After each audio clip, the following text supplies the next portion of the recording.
Hi, my name's Andy Bennett. I'm Apollo Information Systems Vice President of Technology and CISO, and I'm here today to talk to you about Homeland Grant Security Funds, which are currently available to handle a whole bunch of your cybersecurity needs and your cyber intel threat and sharing needs.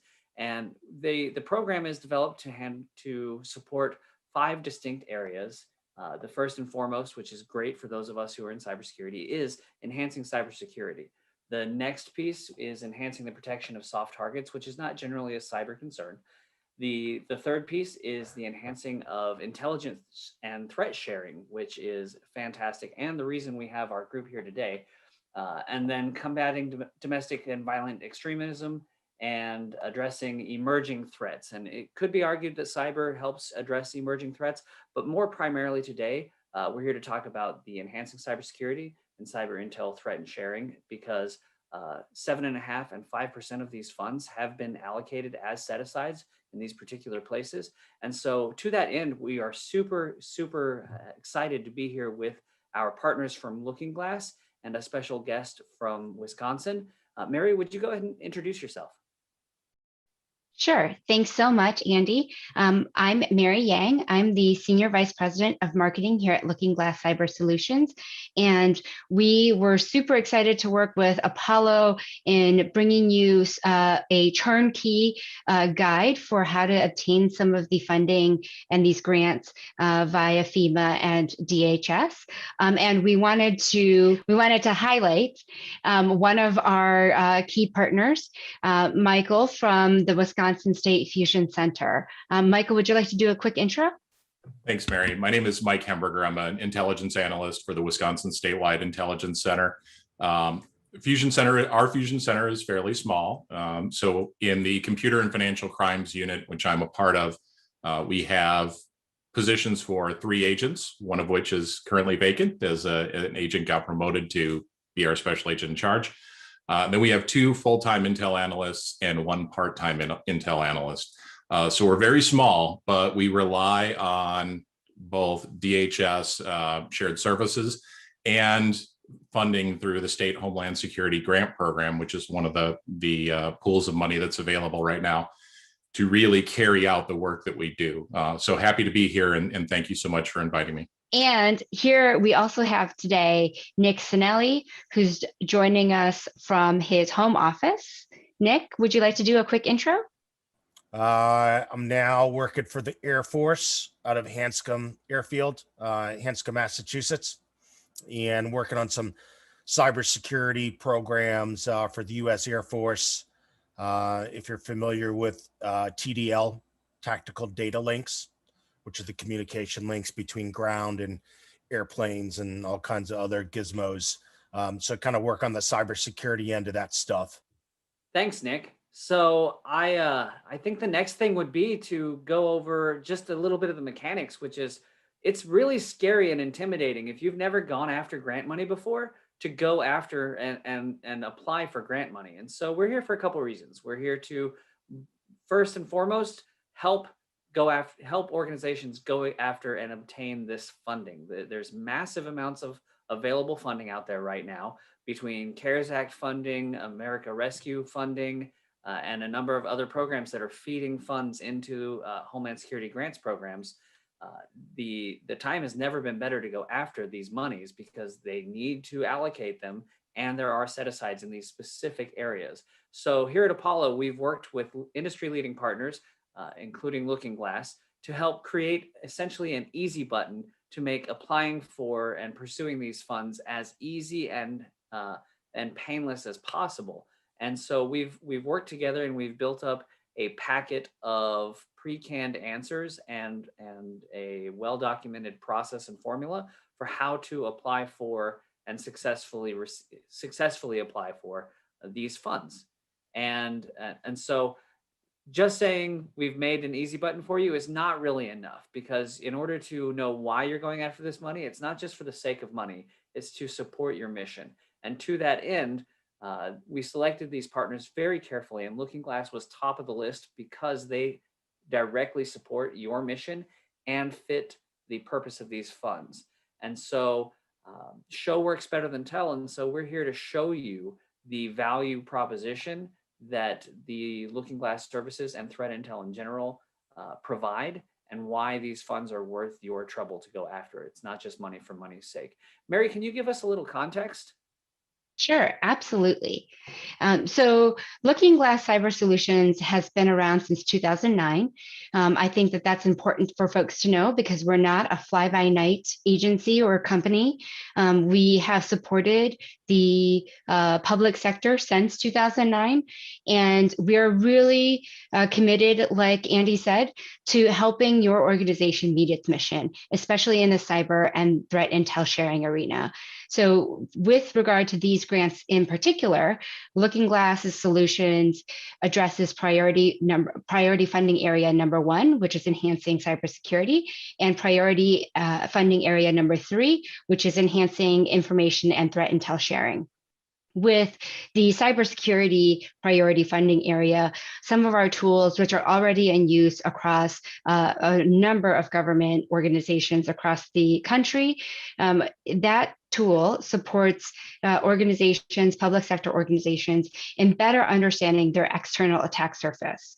This allows them to really understand what's happening outside of their network, providing an outside-in perspective to allow them to better protect themselves. I think of it as seeing what your adversary sees.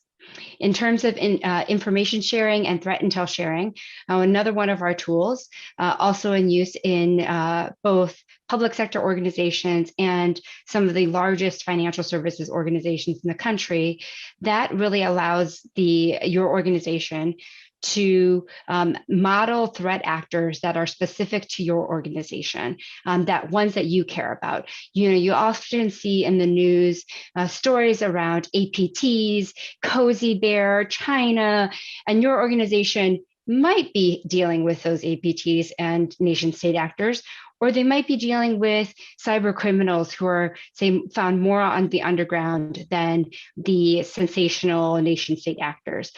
Those stories then and the information about those nation state actors are just going to be less relevant to your organization. And this tool, Scout Threat, allows you to really map and hone in on the actors that you care about. This is a little bit of what Looking Glass offers and where we think we can be supportive for your organization in meeting its mission. Thanks, Mary. So in a past life, I was the deputy CISO for the state of Texas, and I relied on folks like Mike and Nick to help make sure that the intel was being analyzed, that the folks who needed to know would know the things they needed to know. But I was a suit. I'm more interested in hearing from the folks on the ground. So guys, what are some use cases or case studies or examples that you can share with us? Maybe the thing you're most proud of in terms of the benefit and utility or mission support successes you've had with intel sharing. Mike, would you go first? Yeah, absolutely. And thanks for that, Andy. And that's really a key piece for us. The Wisconsin Statewide Intelligence Center, primary fusion center for the state of Wisconsin, housed within the Wisconsin Department of Justice, particularly the Division of Criminal Investigations. So we come at things somewhat from a law enforcement perspective. But let's be honest, as Mary mentioned, we're dealing with APT actors from overseas. We're dealing with financial crime actors from overseas. This is not a problem the state of Wisconsin is going to arrest its way out of. There are some actors in Wisconsin. We do our best, on the criminal side of that. But really, that threat intelligence piece of the mission is why I'm so excited to do the work that I do, because we're not going to be able to readily disrupt the behavior through simple arrests. So it becomes that information sharing piece and trying to prevent damage on the front end that becomes so vital. One of the things I'm extremely proud of in our state is the degree of cooperation at all levels of government. So local, state, federal officials working together. Additionally, the state partnership that we have here is fantastic. We work regularly with the members of the Wisconsin Cyber Response Team. Those are local professionals, volunteer firefighter model, who are available to respond to incidents in other local government sectors. So when that technical college has 1,000 endpoints go down due to ransomware, that team can go out and respond. And one of the things we found extremely helpful is that team is partially our eyes and ears. What's happening, across the state in a variety of environments.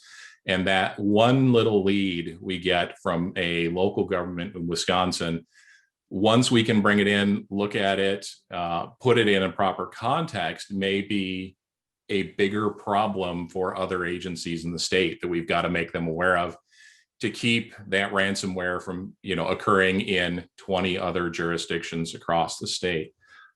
So that's one of the things we're really proud of. Our threat intel program, working with local government officials, local businesses, elevating information where it needs to go as quickly as we can.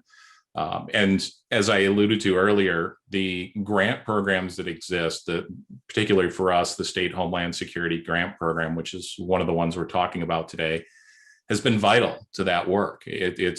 We couldn't, as a small state agency, afford a lot of the tools and technology that we need to do this mission effectively without that external funding stream from Department of Homeland Security and the U.S. government.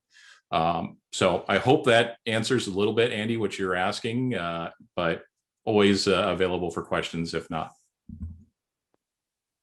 Thanks, Mike. It absolutely does. It resonates with me significantly. I was actually the incident commander for the largest response to ransomware against local government in U.S. history back in August of 2019. And that's a record I hope to keep forever because it means nobody else ever gets hit worse than we did. But 23 cities got hit, and knowing what was happening on the ground was absolutely critical. And extending the team beyond the four walls was an imperative capability that we had to have. Nick, what about you? Until I started doing this, excuse me for pointing, I had no idea that some of the data coming across, eventually, if your frameworks are correct, and if you're doing things correctly, you can't keep saying, we have this framework, we have this data, and it never merges. It has to merge somewhere, which means at some point, if you have all this data and there's a threat at a hospital that's been banging away at that hospital for 6 months, because we're also preaching more and more, and this is according to NIST, and this is according to SANS, this isn't according to Nick, that APTs are more and more in the environment for 9 months, 12 months. Now they're talking 18 months. So that means you should have a track record of this. If what everybody is saying is true, according to all the frameworks. Nick didn't develop all this. Nick is just following it. Nick took the security exam like everybody else, and he's following the steps. And what I found was that a lot of the LookingGlass data on actual breaches that were announced in the public, there was track records showing that the data and the threat and the reconnaissance was there months ahead of time. So we could have actually reacted to it, but that takes the industry, state and local, your CISOs to understand that there's two basic types of threat intelligence, and you have to break it down. And this is Schoolhouse, this is TRADOC, this is what the military teaches. SANS and MITRE was very slow to come around to it, but they're starting to more and more. You've got battle damage assessment, which is after the fact. And then you have threat intelligence, right? Proactive intelligence, which is skill craft before the attack takes effect. So you got to learn to start dividing your data sets into those two areas. And that's what I was able to do with this. And that's probably the most important aspect of it, is being able to divide the data out to those two main categories. Hopefully that makes sense. And absolutely. Having the right tool for the right job is critical. So when we were, before we put this together, we were sitting around and thinking about what else we might talk about. And there's always one of those visionary questions that has to be in one of these things, right? And so the question we came up with, and I think it was Mary's question. Thank you, Mary, because I like this question. Is everybody on the call absolutely understands budget constraints, being under-resourced. That is like, if there was a theme song for cybersecurity, it would be something about being under-resourced, right? That would be in the lyrics. So what are the top two things on your wish list if funding was no issue? Because we're talking about a Homeland Security grant program where funding is abundant. Top two things on your wish list. You're already a LookingGlass customer, so LookingGlass may not be on there, but maybe it is, and maybe it's supersizing your LookingGlass. I don't know. Top two things on your wish list if money was no object. Can I ask for more bodies or more people, more staff, and a 25-hour day or a 26-hour day? Are these unreasonable asks? You don't want much, right? Yeah. I say that jokingly in part because, as you acknowledge, we're all under-resourced. Nobody has everything they need to do to their mission to its fullest. It's just the reality. I joke about more bodies. That's a very real need. From our organization to local agencies, you name it, that person or persons, the additional bodies to put against new and emerging tasks or mission sets are a vital need. One of the things we're trying to get better at doing is increasing the automation. Nick kind of alluded to it. 100,000 records. I don't have the time or attention span to go through 100,000. So some process of automation to kind of winnow that down to what's actionable to me, what's useful to me, and what is actionable and useful to our customers, more importantly, because we're just the conduit of that information getting where it needs to go, either from locals to state and federal, from state and federal to locals. As a fusion center, we're that kind of that bridge to make sure that information gets where it needs to go. So having some more degree of automation, more tools to streamline those workflows. So I'm not spending as much time staring at the one problem set. I have time to address 2 or 3 different problem sets. It would be invaluable and has been invaluable. That's part of what we've used, the federal grant funding for, is to try to increase that automation. You still need a person in the loop. I don't think Andy or Nick or Mary, anybody's going to say, aha, here's the solution that fixes the problem, and you press the magic button and the problem goes away. You still need the analyst, the agent, the whoever. You still need those people, but to be able to allow them to do more with those limited resources, that limited number of hours in the day, that's a key feature. So bodies, automations, somewhere in there, the truth lies. What that balance is, I don't know. But resource unconstrained, those would be the first 2 things I'd be looking at. If you can't get more forces, you need a force multiplier, right? Amen. Absolutely. Nick, what about you, man? Dream away. I'm asked this question a lot. So I think some of what Michael mentioned, yeah, absolutely. You got to have the bodies there, the person to write the scripts, to do the Python, whatever. That's all really, really important. Also, Michael also mentioned automation. So they say that in business, the 3 most important things are real estate, and real estate, or location, location, location. I would say with cybersecurity more and more, I would say the 3 most important things are automation, automation, and automation. So that's where I would focus more and more automation. And when I say automation, I don't mean the fancy machine learning automation part of it. That is good, and it's coming its way, and it has its own problem. About a year ago, I took a couple courses through MIT Sloan School, and one of them was machine learning and automation in cybersecurity.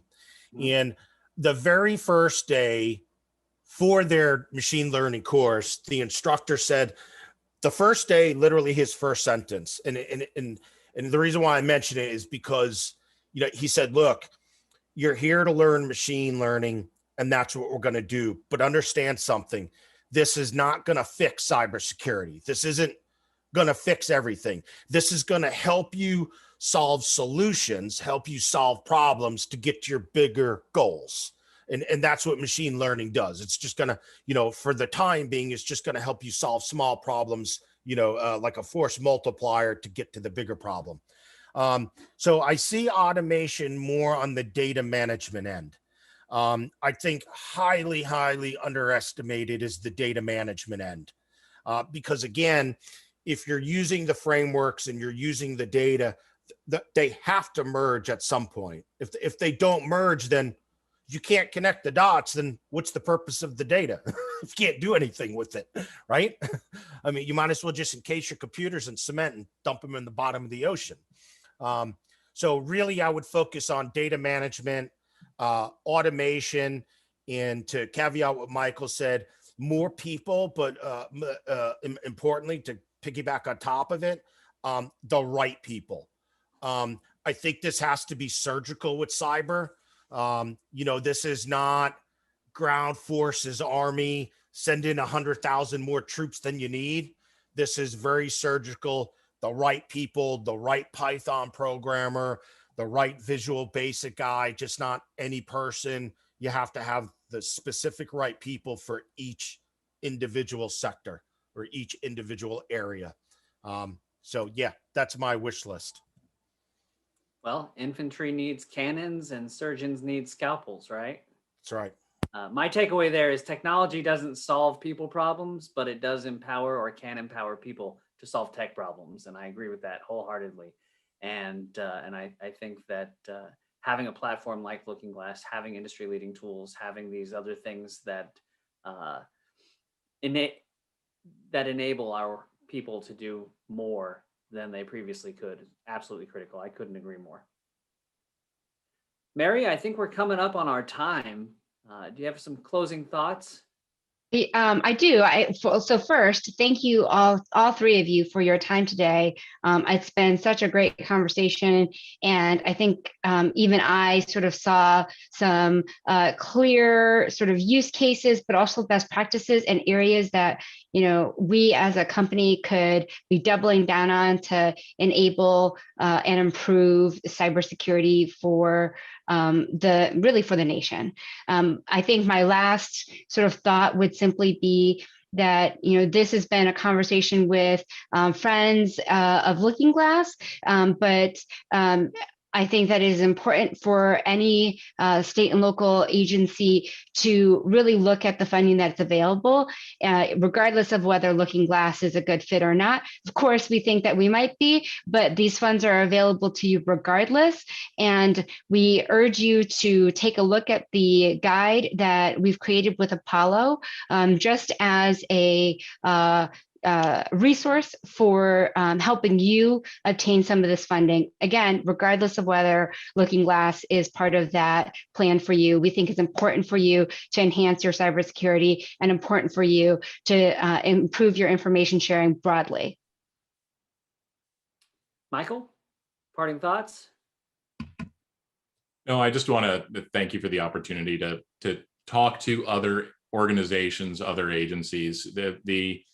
The grant funding piece, as Mary acknowledged, is really an enabler for us to do a lot of what we do. And Andy, that force multiplier you talked about, those kind of funds are that force multiplier. Every organization has different needs and are different spots along the maturity spectrum in terms of cybersecurity or an information sharing program. One of the key benefits we've seen as we've gotten better at information sharing around cybersecurity and having access to some of the tools is we serve as that force multiplier for other organizations. So they can ask us, the questions they need answered. We can work with that data or that tool, whatever it is, and provide them something back that builds relationships, that builds goodwill. And the phrase I've heard repeatedly, at least in our state, regarding cybersecurity is it's a team sport. No one organization is going to fix their own cybersecurity needs by themselves. You need that group of professionals that you're working with, similar industries, other industries, different arms of government, whatever it is. The tool set we've gotten through using these grant funds has allowed us to expand that circle and build that goodwill and show others, here's what we can do cooperatively. And it's just been, you know, that a key piece of building out that team for the team sport. So thanks again for the opportunity to be here today, and love to help anybody out who has questions or has, you know, additional needs around this program. We're here to help. Well, we're glad you joined us. And Nick, I'm going to change the question for you. I'm going to say somebody has a new cybersecurity program. They have nothing in place. What is the one first thing they start with? What's the first thing they do? And you have to commit. The first thing they need to do, in as serious as a heart attack here.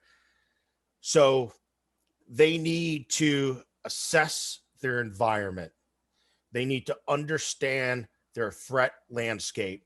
They need to go to Doctrine 101, which is understand the threat, understand the environment, and start there. And just ask a lot of the who, what, when, where, and why questions over and over again based on your environment before you do anything. And if you have answers within a day, you didn't do a good enough job. I agree. The foundation of success in cybersecurity is built in critical thinking. So to that end, I want to just run through real quick one last time. The reason we're here is to help local governments, to help state governments, to help organizations that may otherwise not normally go after these types of funds. One, understand that they're there. Two, get over the intimidating hurdle of getting started. And what we've done is we've put together this package of materials that can help you get through this process, make it as painless as possible. The tools we put together include pre-canned answers for a variety of industry-leading solutions, LookingGlass being chief among them and being the first partner we partnered with on this. The next thing is a step-by-step guide to which things you have to do. All 50 states have a different process for how to get access to these funds, because the way these funds are disseminated are through each state's state administrative agency, SAA. The state administrative agency does not fall in the same department in every single state. And so knowing even where to find those can be a hurdle for organizations. And we've gone ahead and we've found that list. We've put that list together and we've provided it as part of this package. So please hit the download button, go ahead and go get these pre-canned forms, follow the process, hit the easy button and get after it, get these funds and build your program. I agree completely that you can't build it if you don't understand it, but if you have even a little understanding of what you might need, now's the time for action. These funds won't be available next year, and the deadline is coming up on May 14th. And so sometimes there's as much as 4 weeks of work to do, which means we're already behind the 8 ball. Let's get it done. Thank you, everybody. We're at the end of our time. I appreciate it. I appreciate the partnership with LookingGlass. I appreciate the support from the industry, and we'll hopefully talk to you guys again soon. Thanks, Andy.